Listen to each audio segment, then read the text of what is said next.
How do we solve the wicked problem of making innovation a learning epic? Well, to start, I think we're going to need to create a group on folks. Why don't we share a Google folder? If you find any articles that you think would help, put them in the Google folder.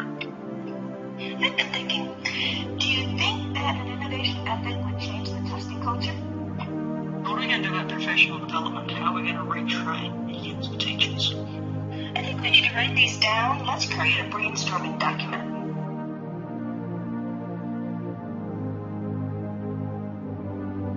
First of all, we need to find why innovation isn't part of learning and what are the problems, what are the issues that make it a wicked problem.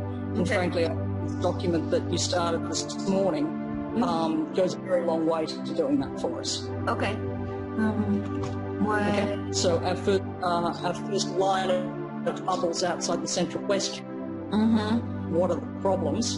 And then our next line of bubbles outside that are what are some of the issues around those problems with the references. And then the final one is a very broad set of policy ideas. How would innovation work in math class? Do we need to blur the line between the subjects a little bit? How do we handle this time issue? Some students take longer to be innovative than others. How do we teach innovativeness? There's a difference between innovation and novelty, though. Okay, let's define an innovation ethic as an educational model that involves activities that require the learner to introduce or make something new. It's active work.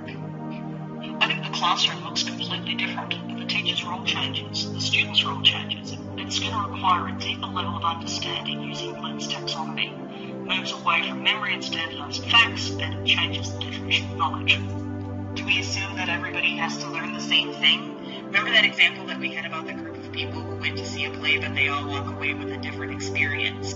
While we can teach innovation, perhaps we should be thinking in terms of facilitating innovation. Let's break away from the instruction-teaching paradigm. Good idea. I agree.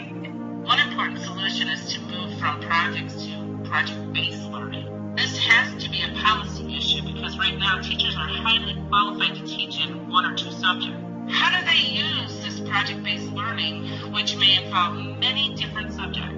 Project-based learning could be very difficult when we're asking teachers to teach many different subjects.